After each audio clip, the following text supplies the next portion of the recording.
ตามความเชื่อถือของเขาเจ้าถ้าว่าเขาไม่ได้กินข้าวจะแล่นี่เอากินไม่ได้แล้วเครื่องปลูกของฝั่งอยู่ไห้นี่ตัวนี้นี่วิวตัวนี้นี่คักเลยคลาสสิกขนาดเลยตัวนี้นางพลานหินกินเลยเด้อเจ้าทินเจ้าฐานนางน้อยธรณีกินข้าวน้ำลูกน้ำหลานเด้อเดินทางไปถ่ายคลิปนี่2 คนเดินทางตลอดปลอดภัยได้ผู้นี้ลูกสาวเจ้าบ่กระมั่นนี่บ่อ๋อลูกไผ่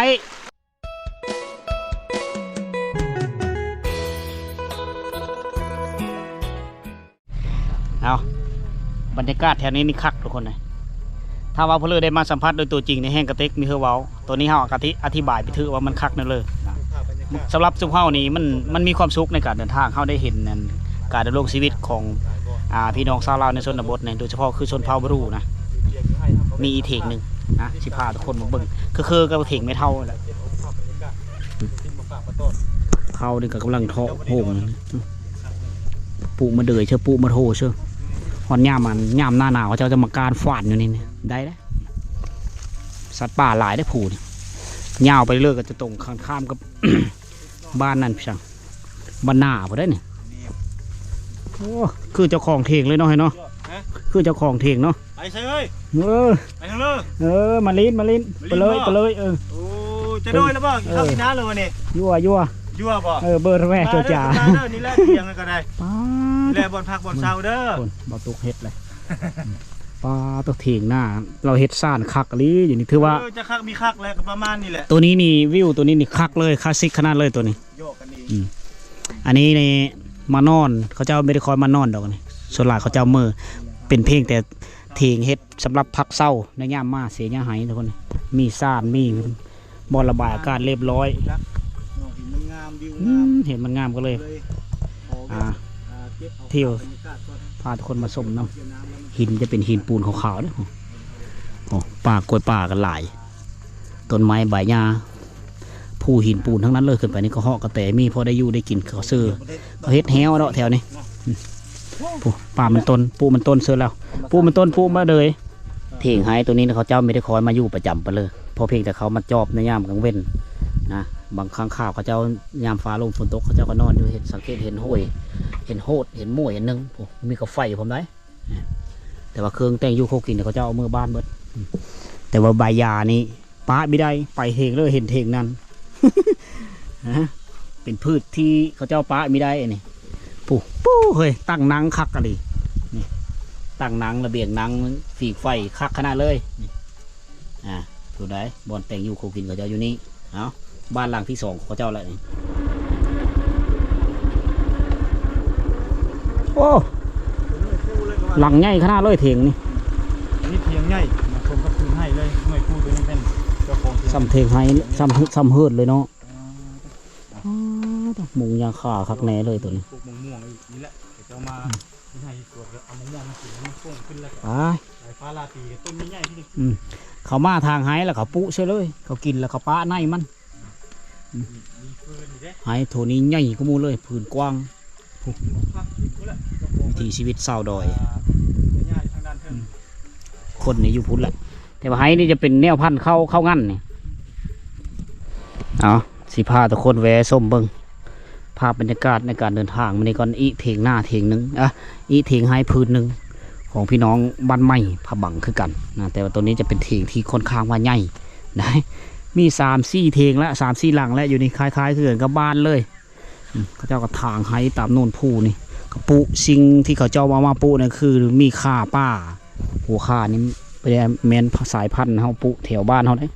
ตามป่าตามดงนะครับเขาเจ้าก็ลกมาปุเข้มบริเวณเถียงเขาจะในเพื่อสะดวกสบายในการแต่งยูโคกินนอกจากหันกระปุมาเดยเชื่อแต่ค่อยมักที่สุดนั่นก็คือเถียงไห้ที่เขาเจ้าเฮ็ดมานี่มันเป็นธรรมศาสตร์ดีเป็นเถียงหน้าเถียงไห้ชมวิวนี่ผู้ใดพาเห็นแต่พาเห็นแต่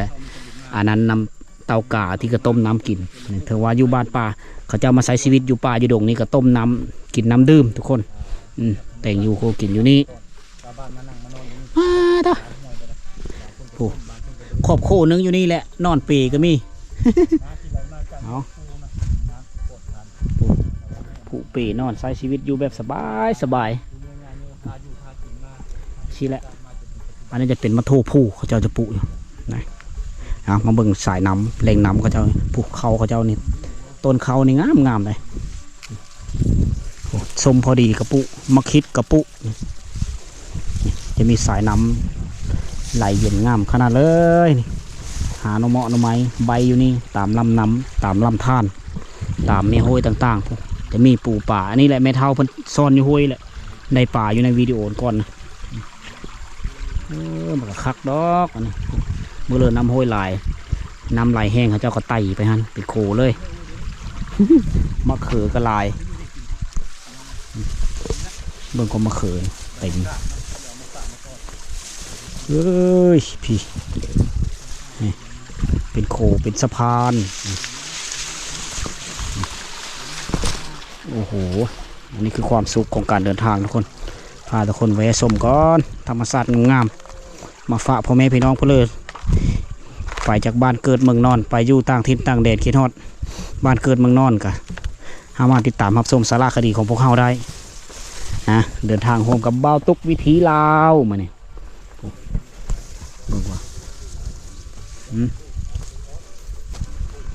โอ้หลายเจ้า3-4เจ้าอยู่นี่ล้วนแล้วแต่พี่น้องสาวบ้านใหม่เขา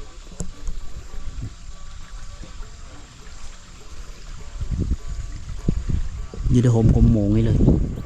อยู่พูนนี้กับเจ้าหนึ่งอยู่เบื้องนั้นเองกับเจ้าหนึ่งอยู่พูนนี้พูต่อกันไปลงไปนี่จะมีโฮยพูกำลังเกมเทียงนะเพราะว่าก่อนสิหูดเข้าก่อนสิเกี่ยวเข้าเขาเจ้าต้องได้สร้าง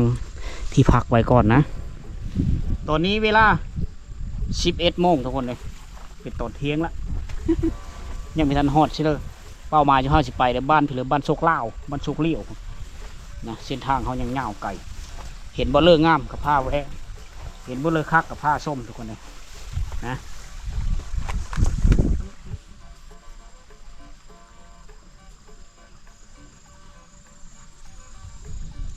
บอลเนื้อที่เพลงนี่บอลต่ำๆแต่เขาเจ้ากระปุกมันคิดเสื้อ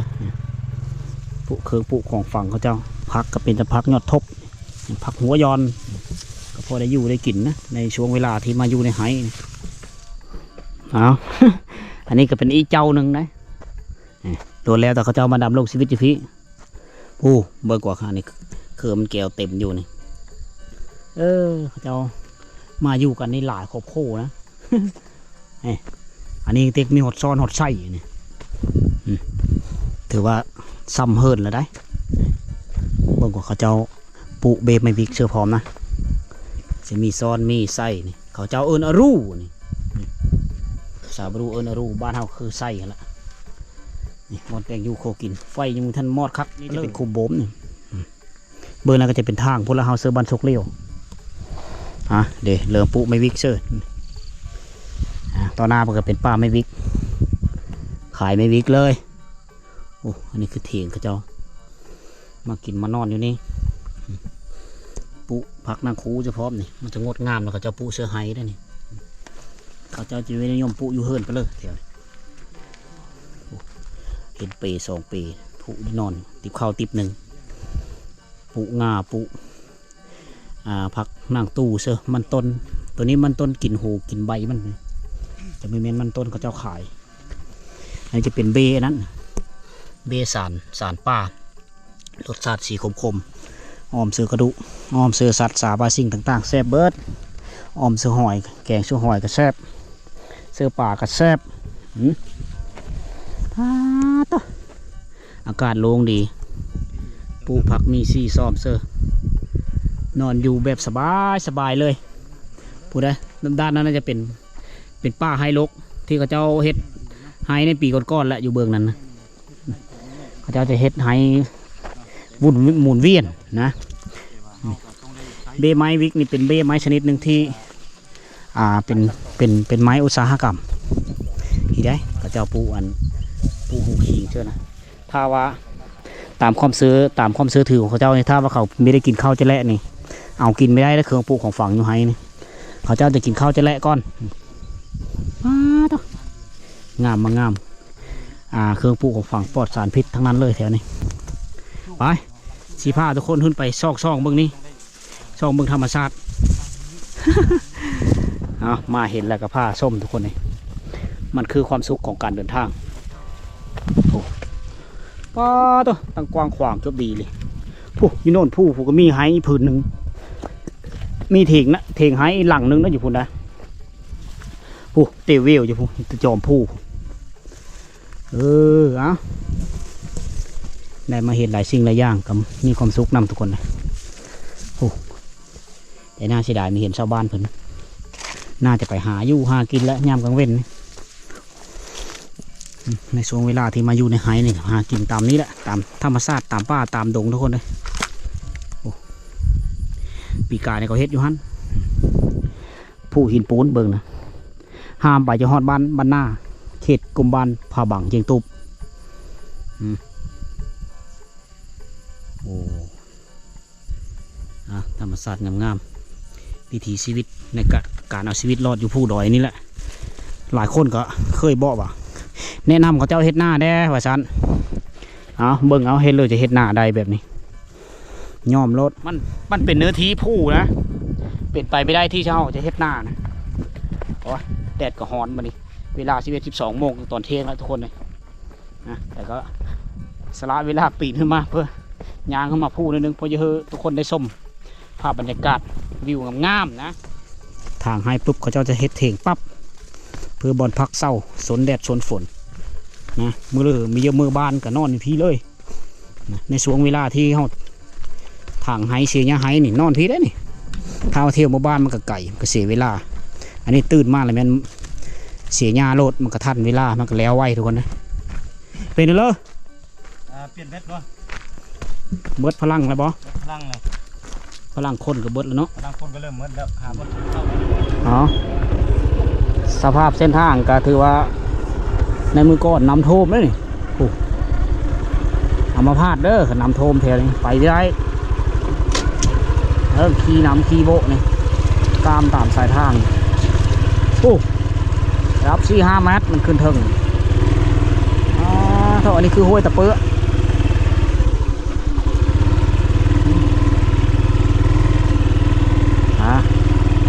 เส้นทางค่อนข้างยากเลยทุกคน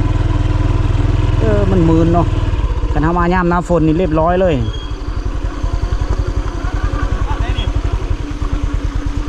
เข้าฝั่งไหนฮะนี่เลยป่ะ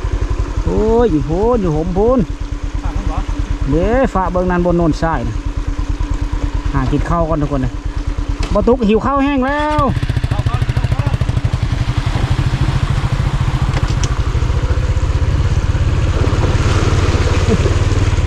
นี่เอาสิจอดรถไว้นี่แหละหากินข้าวกินน้ำก่อนโอ้เอาจะกินข้าวบ่อนน้ำไหลแถวนี้แหละพอได้ล้างมือได้ทำความสะอาดได้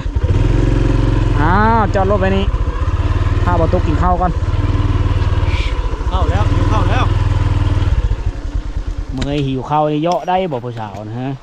เยาะผู้สาวได้บ่เมื่อหิวข้าวนั่นแหละอันนั้นแหละเขาเอิ้นว่าตูสู้กำลังนะอ๋อมีแห้งล้นบ่ยามีแห้งเลยนะเยอะมาพอเ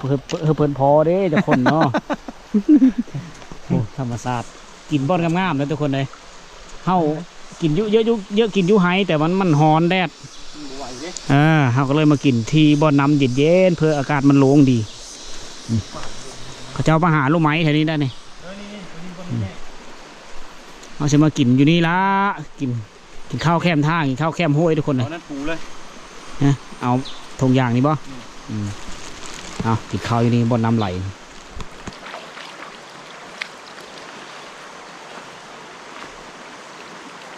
โอ้โหเลยอยากเข้าเลยอยู่เลยหัวตกโจอาหารเท่านี้นะ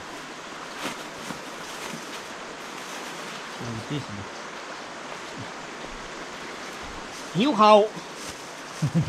ยี่โดยเข้าแล้วของไอ้น้องเขาเนี่ย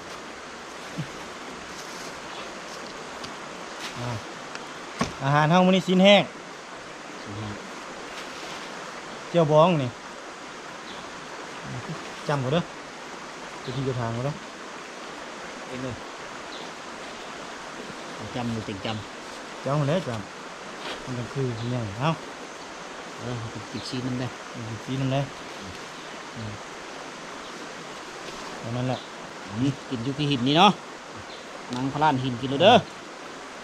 เด้อเจ้าทินเจ้าฐานนางน้อยธรณีกินข้าวน้ำลูกน้ำหลานเด้อเดินทางไปถ่ายคลิปนี่2 คนเดินทางตลอดปลอดภัยได้ เบิ่งให้แยงนะกินข้าวแล้วก็กินน้ำต่อ เอา จะโดยงวยเด้อ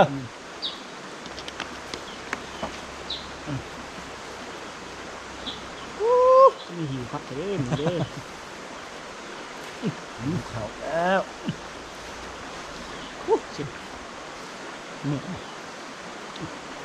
จังมือสิแห้ง 2 คืนแล้ว มือแห้ง2 คืนแล้วรถมาบ้านทั้งต่อต่าง บ้านโชคเลี้ยว สุกเรื่อง จะโดยเยอะ ไปเลย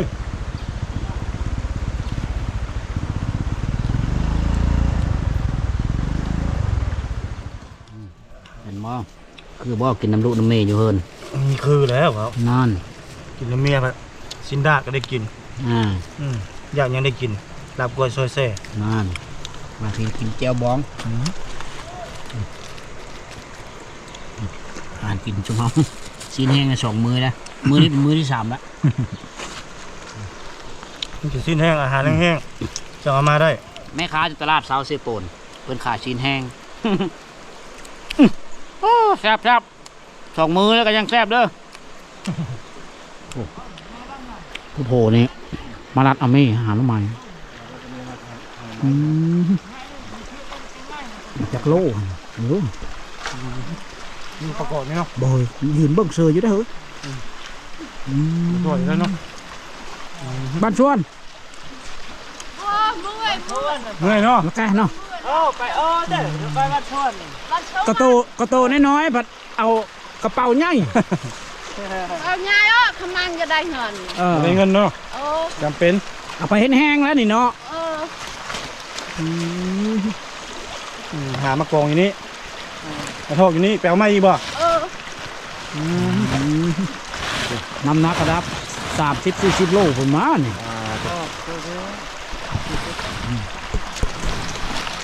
อ่า อันนี้เราจะมาฮับเอาเนาะ แม่เจ้าบ้านมา โอ้จะมาฮับแม่เจ้าแต่นี่โบแม่นเนาะไปน้องเนาะ น้าวปะเกยแก ก้อนคือ อ๋อลูกชายเจ้ายังสิมาเอา มาปะไว้นี้ เออ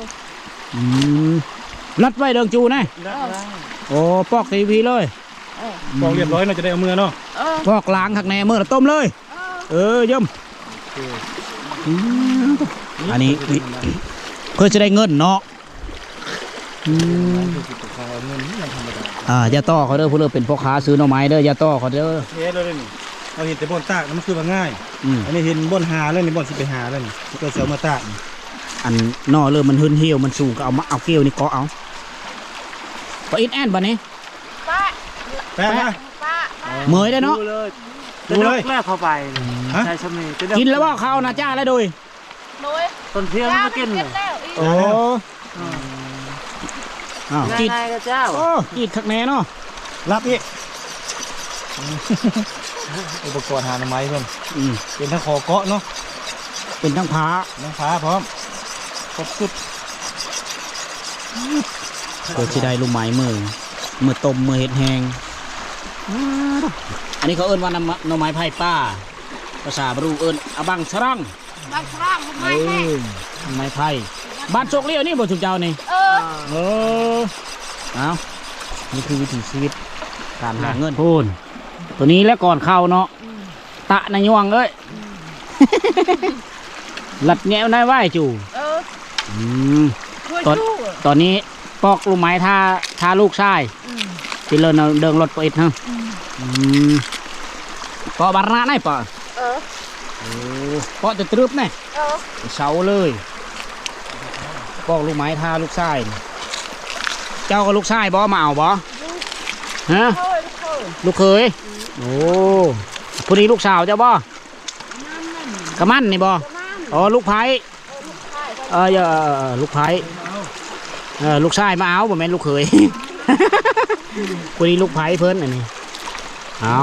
หาหน่อไม้กับแม่ยา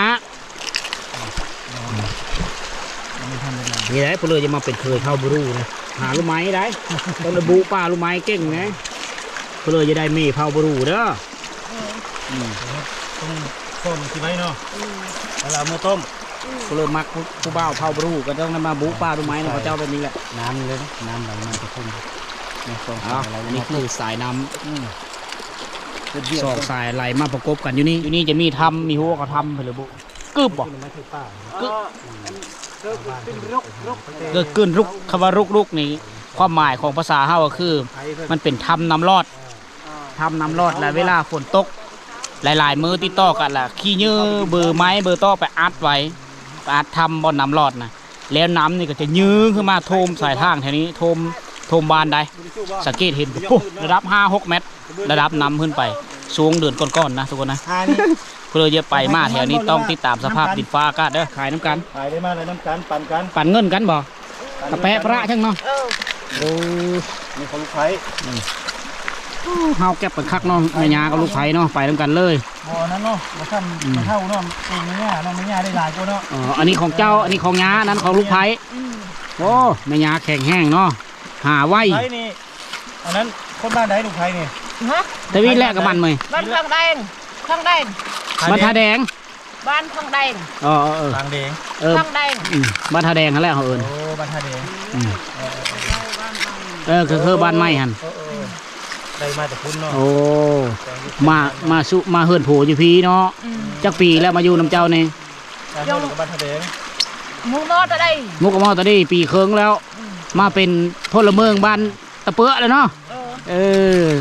ซื้อบ้านโลมคือบ้านตะเปื้อแต่บ้านย่อยก็บ้านสุกเลี้ยวเอาสู้ๆเด้อแม่เด้อไปก่อนหลังจากกินข้าวอิ่มนะเอาก็ได้มาเห็นวิถีชีวิตของชาวบ้านตะเปื้อบ้านโศกลาวนะหรือเขาเอิ้นว่าบ้านตะเปื้ออะไรซื้อบ้านโฮมกันแล้วเขาเอิ้นบ้านใหญ่บ้านตะเปื้อที่ว่าดำรงชีวิตอยู่ตามผู้ดอยนี่ก็การค้าขายการหาเงินก็มันมีง่ายทุกคนแต่ละปีมาฮอดฤดูกาลหน่อไม้เขาเจ้าก็ไปหาหน่อไม้ป่ามาใบอ่อนแล้วก็ไปต้มใบลางนี่ได้เพื่อสิได้แห้งขายกันโลนึง80,000อยู่พี่เพราะว่าเห็นท่าบนทางมันยาวไกลเติบแล้วนะพ่อค้าเขาก็เลยหักค่าน้ำมันเหลืออยู่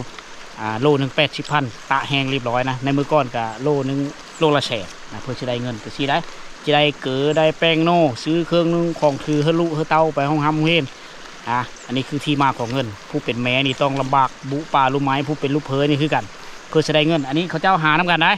แม่ยากับลูกเพยหากันได้เงินมาแล้วจะแบ่งปันเงินกันอันนี้คือเรื่องเล่าในการเดินทางวันนี้ชุมเฮาขอโจ๊กคลิปชั้นนี้เลยทุกคนเดินทางไปบ้านต่อไปก่อน